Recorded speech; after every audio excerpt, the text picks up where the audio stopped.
Okay, maybe while waiting for the rest, I can start on this discussion first.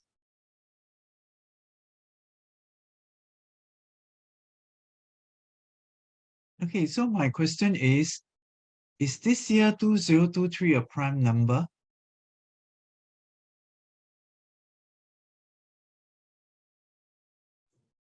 Uh,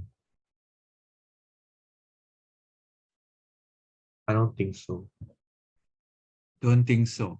Yeah, Okay. How about unluck? What do you think? Is 2023 a prime number?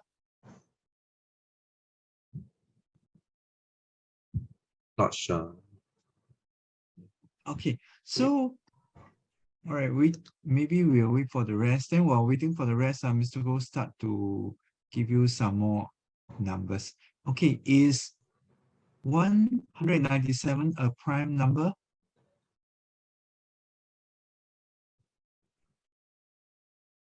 Okay, so then the next thing is 1197 a prime number? Okay, so I'll just leave this two. So I will ask, or if you don't know, it's okay. Later, Mr. Go will share you. How do we know a number is a prime number? Of course, then you're saying that, oh, if we have the basic number like 2, 3, 5, 7, 11, 13, 17, 19. So all these are prime number because why? You know it has exactly two factors. Okay? So you know that it has exactly two factors, one and itself. So this is 1 times 2. This is 1 times 3. 1 times 5. 1 times 7. Okay?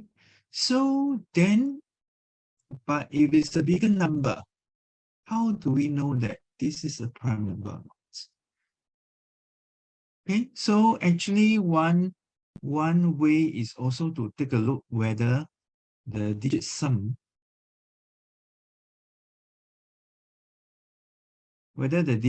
is divisible by 3.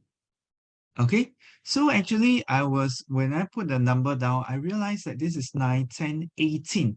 This one can divide by 3. So if this one can divide by 3, then this is not a prime number. Okay, so then the next question, then this one cannot divide by 3, then is this a prime number? All right, so I'm going to share with you. Okay, before I share with you, I want to ask Unluck. Unluck, do you know how to determine whether a number is a prime number or not? Or a big number is a prime number? Well, you square root the number and whatever prime number below the square root, you try to see, you find the prime numbers. The prime numbers which are below the square root number, you take the original number that you're trying to find whether it's a prime number and divide by those numbers. If it's not divisible by those numbers, it is a prime number. Okay, so let's see. Square root 197. So I hope you all have a calculator with you. So if we have square root 197, that will give us about 14. Okay, that gives us about 14, but 14 is not a prime number. So we'll list out the prime number. So what are the prime numbers? 13, 12, 11, 10, 9, 8, 7, 6, 5, 4, 3, 2, 1. Okay, let's share 13, 12, 11, 10, 9, 8, 7, 6, 5, 4, 3, 2, 1. All right, so what you can do is you take 197, try to divide by 13, whether is it divisible or not. And then if it doesn't, then you go on to the next one, 11, and so on. So you realize that it cannot be divisible by these prime numbers smaller than 14. So therefore, yes, 197 is a prime number. Okay, so now we're going to check whether 2023 is a prime number or not. All right, so in luck, you got the answer for that or not. Is 2023 a prime number? I don't know. Okay, so when you do a square root of 2023, you will roughly, again, you get about 44. So therefore, 44 is not a prime number. So 43, 42, so 41, 40, 13, 40, 39, 38, 37, 36, 35, 34, 33, 32, 31, 30, 29, 28, 27, 26, 25, 24, 23, 22, 21, 20, 19, 18, 17. Okay, I'm going to put etc. Why am I going to put etc.? Because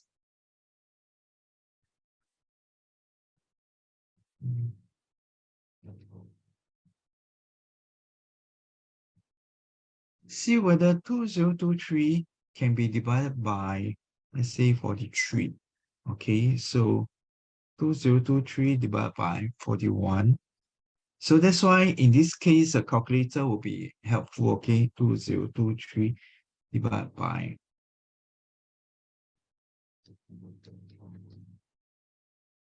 29. 2023 divided by 23. 2023 divided by. Okay, so I realize one thing is 2023 actually can divide by 17. Okay, so once straight away, when you can divide by 17, then itself is already 2 factors. So altogether more than 2 factors already. So this is not a prime number. Okay, will that be all right? Okay, Anlak, is that all right?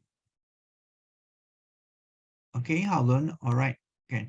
So the next question, Mr. Wu want to follow up is, then how do we know a given number? Okay, how do we know?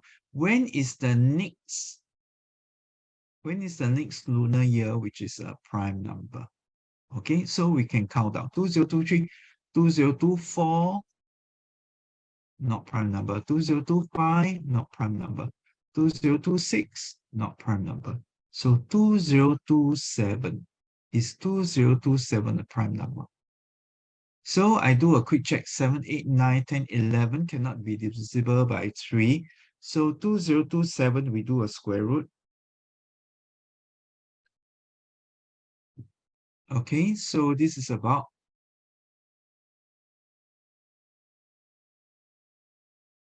45. So again, we look at 43, all this. So you realize you're going to divide whether it can be divided by this number. So actually, if you list out, not really that number, and if you use a calculator, you can easily find out the answer within less than 5 minutes. Okay, probably 3 minutes. All right. So I'll repeat the method again. To know whether a number is a prime number, what we want to do is we will take the square root of the number, okay, and whatever answer that you have, then you list out the prime numbers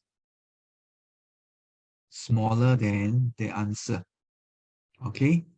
So then we'll see the next one is see whether the number is divisible, okay? Whether the number is divisible by these prime numbers. Okay, so if it's divisible, then it is not a prime number. So if it's not divisible, it is a prime number. Okay, will that be all right? Okay, if it's okay, give Mr. Ko a thumbs up, then we move on already. Unlock, okay?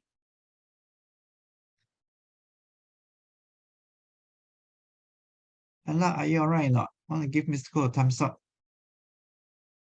All right. We're still actually waiting. Okay, let's see what happened. Okay, yes, thank you. Still waiting for two others to come in. While waiting, Mr. Ko will go on to the next question. All right, so I hope you have gone through, okay, the lesson 3 and lesson 4 tutorial and answered all the questions. And then, all right, we are going to look at the first question now. Okay, let's look at this one. Now, I want to know is, Hao Lun, do you know how to express a number as prime factors in index notation? Hao Lun, do you know how to do that? I don't think so. You want Mr. Ko to show you? So I use this first question to show you how to get that. Would that be all right? Yeah, okay, thank you. Okay, so if this number that we want to find, and then we're going to express it as a product of its prime factors. So we just use the number. Sorry, right? Oops, let me see what happened. I forgot to use the pen.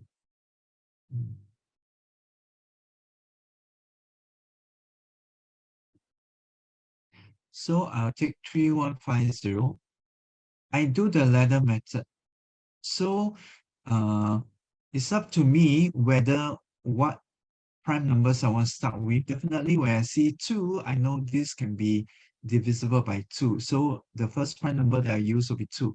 So 1 times 2, 5 times 2, 10, 7, 2, 14, 5, 2, 10. Okay, so I get 1575. Then I'll go on. The next one is not 2. Okay, so the next one will be, let's see, 10, 18. I can use 3. So 5 times 3, 15, 2, 3, 6, 5 times 3, 15, 10, 12. I can use 3 again. So again, there will be 1, 3, 7, 3, 21, 5, 3, 15, 6, 13. So I cannot use 3 anymore. So I'll go on. Next one, I use 5. So 3, 5, 15, 16, 17, 5, 5, 25. So I use another 5, and that will be a 7, and then finally a 7, and then I get 1. So I'll stop here. So all these will be the common factors, sorry, all these will be the factors of 3150. So what is index notation? Index notation means I express it in this manner. Like for instance, I have a 2, and then multiply by, if it's a 3, it's a square because it repeats 2 times 3 times 3. And then a 5, which is also a square because that repeats also 5 times 5. And finally a 7. So here, if I compare to the index notation here, A will be a 2, and then B is actually a power of 2, and C, which is a 5, and finally D, which is a 7. Okay. So this is how you do prime factorization. All right. Now, of course, another way is using not the ladder method, but using the branching method. So how do you use the branching method? So 3150. So if I use a branching, so it's somewhat like the ladder method. So I will have, like, say, 2 times 3150. Then I break the 3150 to, let's say, 3 times 3 times 525. Then this one will come down as a 2. So somewhat it will be the same. So I'm going to repeat that again. So this will be 3 times 3. This will be a 2 times. And then finally, 525 can be a 5 times 5 times 7. Okay. So if you do branching, so it's almost like breaking up like what you did for ladder method. Okay, so this is a way, and then when you express in index notation, it will be in this manner. Okay, Hao Lun, is it all right? Any question about this? Oh, Okay. So now we go on to the next question now. So the next question